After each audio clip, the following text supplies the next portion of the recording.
민주당 정청래 대표가 추진한 조국 혁신당과의 합당에 옳은 결정이라며 힘을 실었던 방송인 김어준 씨. 정청래 대표가 당대표로서는 꼭 했어야만 하는, 욕먹을지도 모르는 일인데 했어야만 하는 일을 했다고 봅니다. 이어 유시민 작가까지 참전했습니다. 대통령이 되어서 나라를 책임질 자세를 갖고 있다면 합쳐야 돼요. 빨리. 그러니까 지류에는 큰 배를 띄우지 못해요. 큰 배를 띄우려면 반드시 본류를 타야 됩니다. 여당 내 명청 갈등으로 이어졌던 민주당과 조국혁신당의 합당 문제. 결국 민주당 의회총회에선 지방선거 전 합당은 어렵다는 결론이 나왔습니다. 법여권 최대 스피커의 영향력, 예전 같지 않다는 평가가 나오는 이유입니다. 이들의 말에 좌지우지되면 건전한 당이 아니다라는 진단까지 나왔습니다. 김어준 총수나 네. 유시민 작가 같은 분은 아주 리버럴하게 자유분방하게 자기 의사를 분명히 표명하시는 분들 아니에요. 네.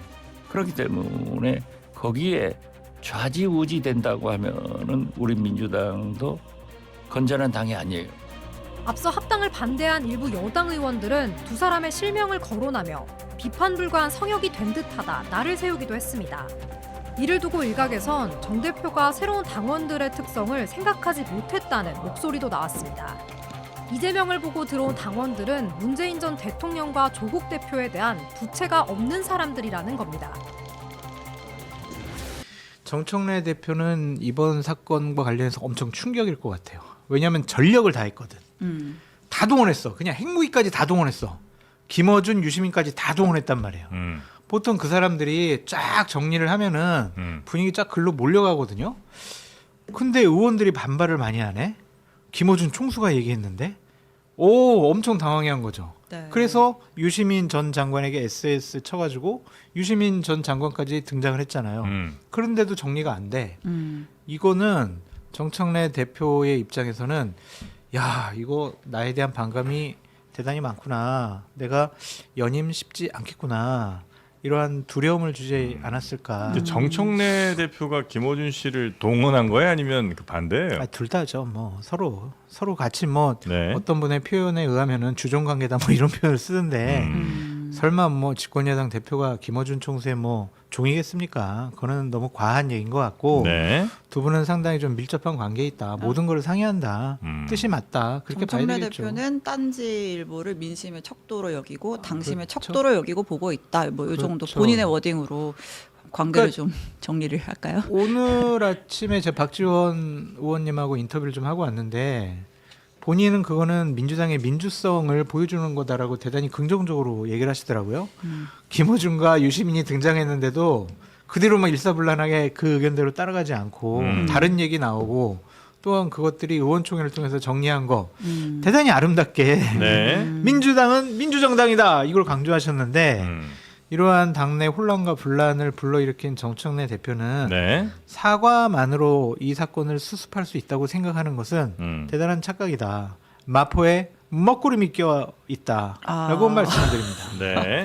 먹구름. 근데 그러니까 그 정청래 대표가 그 이제 2차 특검 추천 과정 논란에 대해서 대통령께 눕기쳐 네. 사과한다고 재차 얘기를 하면서도 말씀하신 대로 근데 원내대표가 이제 그러니까요. 통상적으로 추천하는 게 관례야라는 얘기를 덧붙이긴 맞아요. 했었잖아요. 맞아요. 근데 이 전준철 변호사는 뭐 그렇다 쳐도 당대표 법률 특보는 네. 당대표가 임명하죠. 본인이 무조건. 임명을 할 거 아니에요. 이제 그분이 이제 서민석 변호사. 근데 이분도 이제 뭐 과거에 이력이 좀 논란이 되고 있잖아요. 네. 이화영 측의 변호인. 이화영이 이재명 대통령에게 불리한 진술을 했을 당시에 변호를 맡았다라고 네. 해서 또 논란이 되고 있고 윤석열 정부 때 공수처장 후보에도 올랐었고. 네. 그리고 이제 또 사퇴하기는 했지만 이진련 민주연구원 부원장 전 부원장이죠. 같은 경우에도 뭐 이낙연 캠프에서 활동했다. 뭐 여기까지는 차치하고 하더라도 이제 뭐 약간 이 대통령을 조롱하는 취지의 표현을 뭐 사용을 한다든지 맞아요. 이제 네. 그런 과거의 발언들이 파묘가 되면서 이런 인사들을 줄줄이 기용했다라는 건 의도가 있는 거 아니야 이렇게 보는 분들도 그 문제 말고도 있는 것 개인적으로도 같아요. 시의원 활동하면서도 문제가 많았던 사람인데 네. 그렇게 문제 많은 사람인데도 불구하고 이렇게까지 기용하는 데는 뭔가 특별한 뜻이 있을 텐데. 이진년 뭐 부원장 추천자 같은 경우에는 문정복 최고위원이 추천했다라는 거잖아요. 네. 문정보 최고위원은 정청래 대표의 측근이고. 네. 그러니까 정청래 대표가 그렇게 어렵게 생각하지 않았을 것 같아. 검증을 했다라기보다는 네. 그래 뭐 이 정도는 문정복 최고위원 부탁 들어주는 게 뭐 맞겠지. 그렇게 좀 쉽게 생각하지 않았을까라는 생각인데 네. 저런 것들이 이제 쌓여가지고 결국에는 빌미를 잡힌 거예요. 그러니까 이제 그게 단발성 사건이고 단발성 인사하고 정말 다른 건 다 아닌데 이거 하나만 그렇고 그렇지. 이러면 이제 사실 오해받을 일이 별로 맞아요. 없죠. 맞아요. 근데 한 번은 용서해 줄 수 있죠. 그렇죠. 근데 계속 지금 여러 차례 대통령의 또 성과 같은 거 묻히게 만드는 발언에 그런 행동들 여러 차례 했었고 거기에다가 뭐 합당에 또 이번에 전준철까지 터지니까 이제 이렇게 다 모든 게 파묘되는 거 아니겠습니까? 그렇죠. 네. 의도를 또 의심받게 되는 정청래 거고요. 대표 본인이 좀 자초한 것이 아닌가라는 생각이 들고 대통령실은 이게 더 기분 나쁠 것 같아요. 맨날 말로는 이재명 정권의 성공을 위해서 우리 모두가 힘을 합쳐야 되고 뒷받침을 해야 된다라고 말은 그렇게 하는데 네. 행동은 좀 다른 것 같다. 그래서 말과 행동이 다른 거 아니냐. 그러니까 지난 일요일에 있었던 고위 당정청 회의 때 강원식 비서실장이 네. 도대체 좀 법률 좀 빨리 좀 처리를 해가지고 우리가 일 좀 할 수 있게 해달라고 네. 계속 얘기를 하잖아요. 그런 답답함의 표현이 이러한 사태로 나타나지 않았느냐. 네. 그러니까 이 사건은 뭐 이제 그러니까 자기가 어떤 분을 좋아하느냐, 어느 편에 섰느냐에 따라서 다 해석의 여지가 좀 있어요. 그러니까 근데 이제 저는 지난번에도 한번 말씀드렸는데 권력 투쟁에는 선악이 없습니다. 제가 보기에는. 그러니까 예를 들면은 박근혜 정권 당시에 친박하고 비박하고 미친 듯이 싸웠어요. 죽을 듯이. 저희는 두드러 맞았어요. 네, 그러니까 싸워요. 그러면은 김무성이 잘못한 거냐, 뭐 박근혜가 잘못한 거냐, 서청원이 잘못한 거냐 이거 따지는 게 별로 의미가 없어요. 그냥 권력 투쟁 그 자체로 저는 우린 피해자라고요. 조용히 하세요 좀. 네. 네. 그러니까 이게 지금 그러니까 예를 들면 지금 댓글에서도 막 이제 격렬하게 올라와요. 지금 정청래가 무슨 주로 이제 정청래 대표를 좀 더 비난하는 게 많지만은 정청래 대표 좋아하시는 분도 있는데 저는 그냥 뭐 그런 비난하시는 거는 그 개인의 무가지만은 그냥 이거를 권력 투쟁이라는 그 관점으로 그냥 해석을 제가 하는 게 특히 평론가들은 네. 그렇다 본다라면은 정청래 대표의 실책은 대통령하고 각을 세운 게 문제가 아니라 네. 너무 빨리 세웠다. 첫 번째는. 아. 네. 그러니까 대통령의 힘이 너무 있고 지금 모든 게 대통령의 국정을 뒷받침해줘야 된다라는 여론이 더 강할 때. 그리고 당 지지율보다 대통령의 지지율이 훨씬 더 국정수행 지지율이 높고 이런 상황에서 너무 본인이 좀 발톱을 빨리 드러내서 했다라는 거 하나. 그리고 의도인지 아닌지는 모르겠으나 세밀하게 신경 써야 될 부분들에 대해서 너무 당원들만 믿고 김어준만 믿고 패싱을 하고 논란을 좀 자초한 부분이 있는 것 같아요. 그런 부분은 비판을 좀 안 할 수가 없다. 그 생각이 아니 들어요. 그러니까. 권력 투쟁에는 뭐 선악이 없다는 말씀은 뭐 충분히 이해는 되는데 예.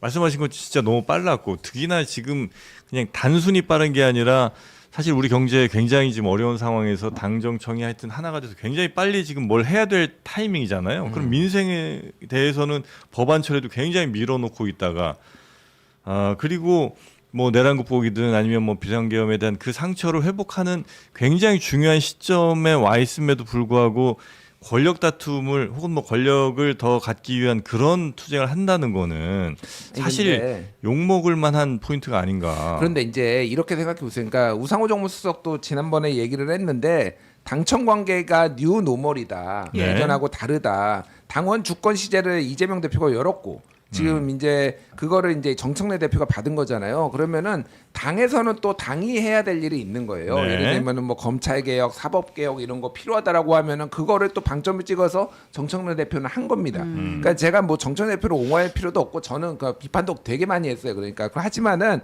이거 자체를 그러니까 정청래 대표가 일을 하나도 안 했느냐 그렇게 보기는 어려운 거고 또 하나가 입법은요 사실은 원내대표가 하는 거예요.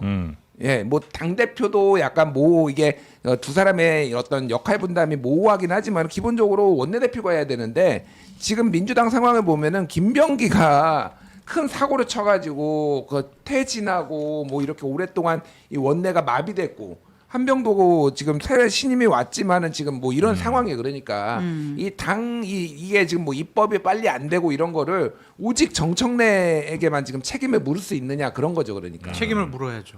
당연히. 네. 왜냐하면은 대통령이 부동산 문제와 관련해서 신경 많이 쓰시는데 그 흔한 어쨌든 대통령의 뭐 여러 가지 정책을 뒷받침하겠다라는 그런 얘기도 없었고 또한 대통령께서 얼마 전에는 강원식 비서실장하고 민생 탐방하러 갔는데 당대표가 그걸 좀 뒷받침하겠다라는 입법적인 여러 가지 행동도 보이지 않았단 말이에요. 오히려 당대표가 그런데 찾아가야 돼요. 설을 앞두고 좀 어려운 곳 뭐 시장이라든지 좀 불우한 분들 어려움 직접 찾아가서 민심의 전달 통로가 되어야지 본인은 계속 그냥 8월 달에 전당대회 때 연임하는데 뭐가 유리할까? 그 계산기만 두드리면 그게 당대표로서 할 역할입니까? 네. 8개월밖에 안 됐습니다. 네. 대통령의 국정 운영 뒷받침 해줘야죠. 네. 뭐 하는 짓입니까 지금?